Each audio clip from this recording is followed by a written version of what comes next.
Hello everyone, welcome back to Current Movie Reviews. We are here to discuss Trolls 2 World Tour. Sorry we're a little late on this one. Yeah, we just got back from seeing it, and from getting back from seeing it, I mean... We sat on our couch and we watched it on our television, because, you know, that's the way the world is right now. Yeah, so if you're unaware, you can now watch Trolls 2 World Tour through various sites. Streaming services. Prime, Yeah. rental services specifically, Yeah. iTunes. And it's going for like $20 a pop, which is so, a lot. If you're gonna watch it with friends. Yeah. I'm a little disappointed. I mean, like... It's very expensive for one person, but at the same time, they're trying to make up for lost revenue that they're not going to get from theaters, so they're pumping up the price, assuming that a whole family is going to sit down and watch the movie at the same time. Yeah. I don't know. Obviously, this is a new thing, and so the price of what a movie should go for in this scenario is... I just don't think people... wildly off the table. I don't think people are gonna want to rent a movie for $18. $20. $20. That's... It's $20 on lot. Amazon. Because we have Prime, we got a $1 discount, so it was only $19 for us. That's... ugh. Like, yeah, they need to make back their revenue put into making the film, which... really sucks that this happened to DreamWorks of all companies, because DreamWorks has been kind of having a big up and down these last few years. They've been having a rough time. Mm-hmm. I will say it was a little disheartening to have that DreamWorks logo at the beginning of the movie where it's like, DreamWorks, a Comcast company. I'm like, oh. Right. Yeah. Anyway... Trolls 2 World Tour. It was alright. Yeah, non-spoilers. It was fine. I did not like it as much as the original Trolls movie. You and I actually really like the original Trolls. I guess we should get that out of the way right now. I think the first one is adorable and cute and really fun, and the covers are great. The original music is even better. Mm-hmm. It has a good message. There is some random gross out humor and just like it's ugly aesthetically, and the plot is not necessarily not the all of its ever. Jokes land, but enough of them land to make it a really memorable and fun experience to watch every few years. There's also a cast of like 1,700 extra famous people in the movie that I couldn't tell you any of them. Oh yeah, they could cut like half the characters from the movie. All you need to make that movie work and be fun is Poppy, Branch, the evil chef lady, the king and the king and the scullery maid, and then like the evil troll, I guess. Yeah, spoilers. Oh no. But yeah, cut everybody else out all into the other... like a basic no role, and the movie would be much better for it. But it's still a really fun time. Anyway, though, Trolls 2. Not going into spoilers. No spoilers. There's probably the biggest disappointment. There's 6 clans of trolls, and the rock troll queen is trying to steal the magic music strings from the other troll kingdoms and form a new rock nation. Yeah. So that they all live under rock music. And so all the other music forms will disappear. So Poppy and Branch have to save the day and stop that from happening. Yeah. So I think your enjoyment of this movie is going to depend on many different factors. And a lot of it depends on like what you go into this movie expecting and wanting. Yes.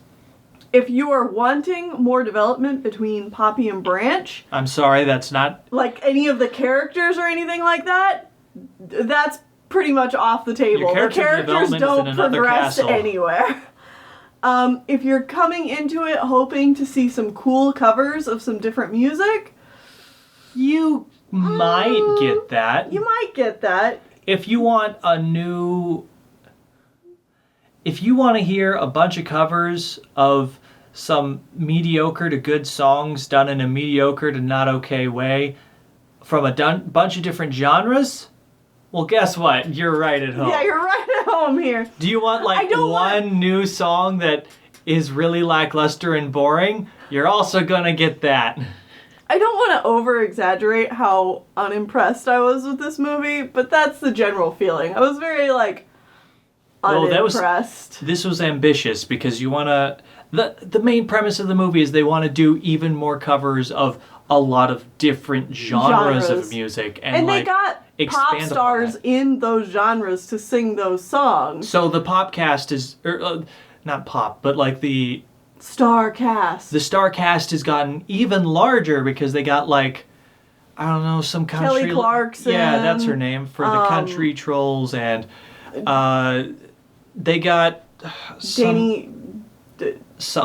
Osmond. Shoot, I'm gonna sound like a real idiot Ozzy here. Osbourne. Ozzy Osbourne. I'm like, says 7 roles from the rock trolls. Yeah. They got a new young rapper guy to come in. Mm-hmm. Honestly, his original song was pretty fun. It is the best new song. Easily. Because he's a fun character. He's spitting lines and it's good. Mm-hmm. I enjoyed his song the most. It's the one I remember the most from the movie.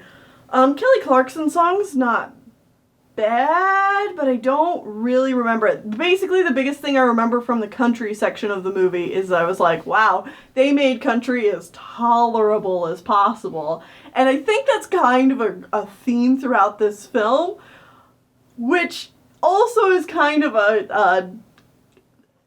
it works against the theme of the whole movie, is that, okay, so the idea is that, this isn't even spoilers, because it's super obvious. It's a celebration of all these different genres of music. And they shouldn't all be the same genre of music, so they want to... Right, but that doesn't matter. It's a celebration of all the different genres of music. So... They want to exemplify them all. You want to showcase all these different genres of music. So they do this by calling back to these genres. The problem is that they use pretty outdated songs or ideas about what these genres are to represent this music. For example, the country trolls, I was really curious what they were going to do because country music has changed a lot in the last, 10, 15 years. It's basically unrecognizable from when I was a kid. And it's kind of very much similar to pop music nowadays. Mm-hmm. But with the twang. But the movie wants to make a difference between these. So what they do is that they kind of harken back to country's roots from 20 to 30 years ago and make a generalization that country music is sad. Which works for what they're going with the movie, saying all these genres are distinct, but in the real world... It's a huge disservice to country music. Yeah, but in the real world, country music hasn't been like that for decades. Another thing that this happens with, and you're pretty passionate about this one because you love techno music. I love electronic music and everything that it has become and how varied and diverse it has become. Mm-hmm. You know what? The one singular techno song they put in this movie, One More Time, from Daft Punk, which is a good song, and they ruin it by trying to throw a drop in there, which is a concept that came about many years after that song was written and originally performed. Yeah. It makes the song bad, it makes electronic music look bad, and it's the only song they get in the entire movie within the first 3 minutes of the film, and then you never see them again. Yeah, you never get any more techno music. I really like techno too. And so techno music is pissed upon. I'm going to tell you, I actually kind of know quite a bit about rock because that's what all of my friends listened to in high school. All of the rock music in this movie is also from 10, 20, 30 years ago, and it's all badly covered. Okay, no. It doesn't even come close to covering stuff from like 10 years ago. It's all like 80s and earlier. 70s, 80s rock. Which, to be fair, rock music as a genre has mostly fallen out of like popularity. Well, but that's kind of the problem with this core concept. I know. That they're using music like pop music. Pop music just gets to be pop music, and they're covering like recent stuff. But like all the other genres, they're using really outdated versions of this music, and they're not doing anything interesting with it. Like it doesn't get the same treatment as pop, which is really bad because the whole message of this film is about how like all of these genres exist and they're cool in their own ways. There's classical music, as you can imagine. They do like next to 3 beats with it. from 4 different classical songs. Yeah. And again, they get nothing else. Yeah. And then the fact that there is specifically like, okay, are the one trolls, are they called hip-hop trolls or are they called funk trolls? Funk. Either way, the fact that they use either of the terms funk or hip-hop is super outdated. Like, I'm not even a music history person. And I'm just like, okay, that is probably, you know, your most recent music genre. And that's still, like, as old as, like, the 90s. Like, hip-hop was starting to feel old when I was in high school. Oh, yeah. Like, no, what are you doing? If you wanted... This is a very new music, like, topic to handle, and I just don't think it was tackled very well. The most recent music genres that are represented are K-pop. Oh, yeah. And... I don't know the proper term for it, but it's Latin reggae. Yeah. I mean, and that's they both got one song, and like they are songs from the past 2 to 3 years. But that's it. They get like one dance off between the 2 groups, and then they don't get anything else. And that's the most kind of hilarious to me that there's like, okay, so representation. Yeah, like, there's all these, like, oh, you know, like, there's a whole section for country, but the K-pop trolls, there's 5 of them. I'm like... Because they're a girl group. That's a really, like, wildly... inaccurate representation of music. Fandom music at this point. It's like, I'm sorry, K-pop is much larger. Bigger than like country music nowadays. It's like if you had all the country groups over here that are actively making music right now, and then the K-pop groups, right? The K-pop groups could absolutely decimate each K-pop member. Even, like, just regular old, like, American pop music is, you know, is a better contender versus, like, K-pop or something. You know, it's just really a very, like, outdated idea of what music is. If you like music, you're going to be unsatisfied by this movie. If you casually like music, you'll probably think this movie is fine, and you're probably going to be one of those people that just turns it on for your children to distract them for an hour. Yeah. I mean... to be real, like, obviously, the people who are probably working on this are probably also people who their idea of music hasn't really changed for 20 years. Because that's the correct age. This is what they listened to when they were growing up. So, like, this is music, right? Maybe. I mean, I don't know, because, like, by now... DreamWorks should have a younger crew working on its films, but that doesn't necessarily mean that they're writing the films. If they wanted an appropriate approximation of what music sounded like today, they should have gotten trap music in there. They should have gotten ska in there. There should have been some sort of trap joke. Like, how could there not have been? There's not even like a rap troll. No, there's the hip-hop troll, and then you got the...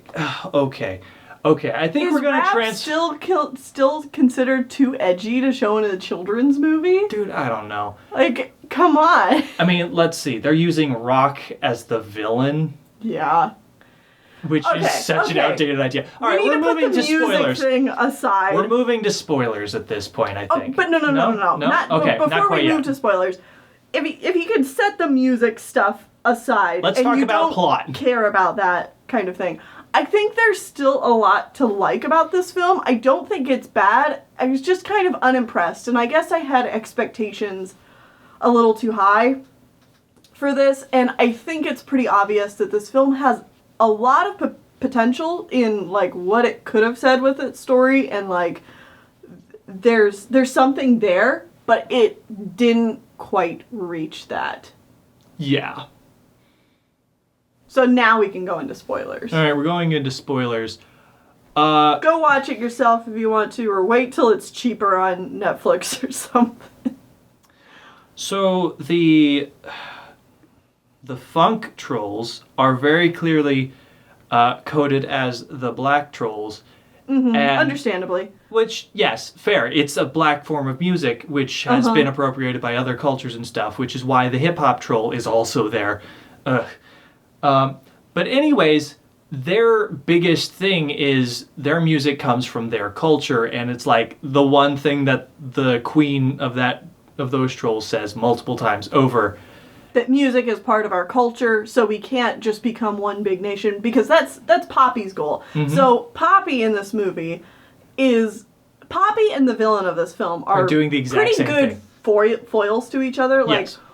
The rock troll's like, we all gotta unite, and I'm gonna make us one nation of rock. And Poppy's like, oh no, we all gotta unite, and we'll just be one nation that all understands that we're all different from each other. We'll be all the same group that is different, but it's good, and that's why we're good together. Yeah, but I'm a good person, so this will be fine if I do it. The funk trolls are like, bitch, your white privilege is showing. Pop trolls are the ones that tried to do this in the past. Yeah, okay, so yeah, there is a moment in this movie where essentially the hip-hop trolls really just sit Poppy down and explain to her that she has a bunch of white privilege, and Poppy goes, oh. Oh, no. Oh, okay. Oh, I feel bad now. And then the movie drops this point because essentially Poppy still gets her way. Yeah, she still unites the troll kingdoms, but everyone gets to keep their own music. Which is kind of what she was going for anyways, and it undermines the message of the rest of the movie. Yeah, because there's another subplot where everybody keeps telling Poppy that she's not listening to them. And they do a really poor job of actually showing her not listening to people. Yeah. And they have Branch, and I think the one character's name is Biggie. Like, they have these moments where they're like, Poppy, you're not listening to me. And then there's, like, this confrontation. But, like, there's hardly ever real conversations of trying to get through to Poppy. It's just kind of all of a sudden like, no, you're not listening. I'm leaving. They didn't really say anything.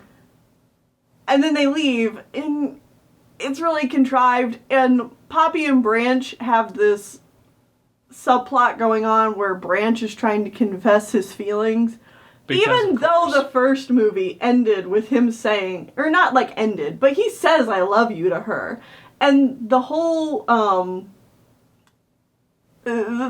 like development of their relationship in this is that he's trying to, buck up the courage to say that he loves her.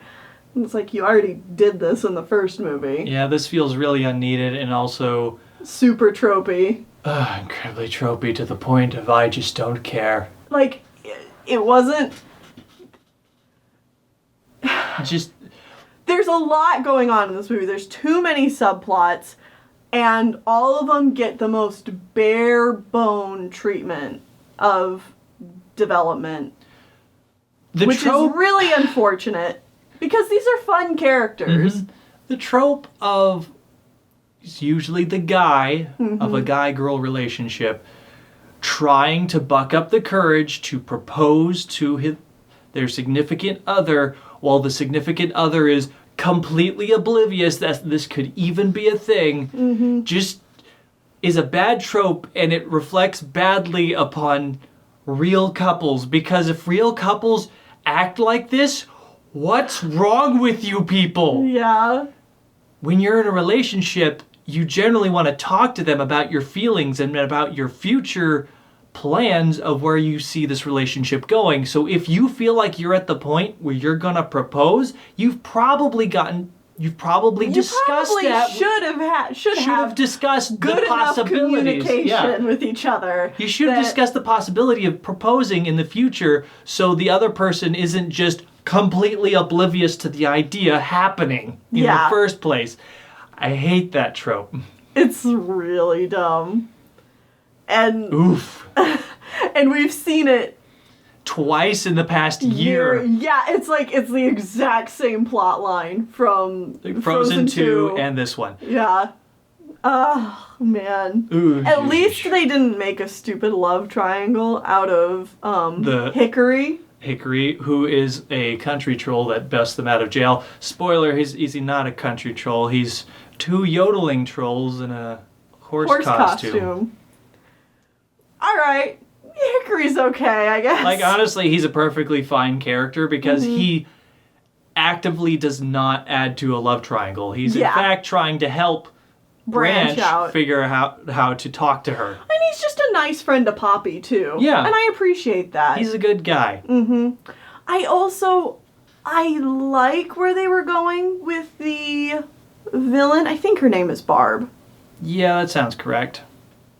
I like where they were going with her, but it feels really undeveloped, and like there was more there at some point that just got cut or rewritten. There's a lot of things in this movie where I feel like either they should have been cut or at some point other stuff got cut. There was more going on and then it got cut. I can't put my finger on whether this movie was overwritten or underwritten. Or some combination thereof because it was rushed. Yeah. Because that's kind of what this movie feels like. It feels kind of rushed. It just, obviously, like, the animation and the craftsmanship of the world and stuff like that, that's all still brilliant. Like, that can't be understated. Oh, God, this movie's gorgeous. It's really pretty. I mean, love this crafted world they've crafted. It's worth watching just for the visuals, in my opinion. But don't go in expecting as solid of a story as the first film. God, that first movie was so good. Yeah, like they really just hit their beats well. And I know some people laugh at the like concept of trolls music killed my grandma or whatever the line is. I get it. That line's pretty stupid and funny. The movie is cheesy. But it's good. It's attempting to be cheesy. And it does it very well and still can hit emotional beats at the same time. Yeah. If you haven't seen the original Trolls, I highly recommend it. I do. Watch it. Yeah. It's actually good. It's really good. Sean and I passed it, like, when it was first coming out, because we thought it looked dumb, we thought it looked bad, didn't want anything to do with it. Our friend, Moon Kitty, said it was really good and was a really big fan of it, so we're like, you know what? Okay, we'll watch it. We watched it. It was great. So... Yeah. Moon Kitty approves. Moon Kitty does not approve of the sequel. Oh yeah, we've talked to her about this one. After we watched it, we talked to her and she's like, no, this movie was ass. I'm mostly disappointed because I think this was such a ambitious topic.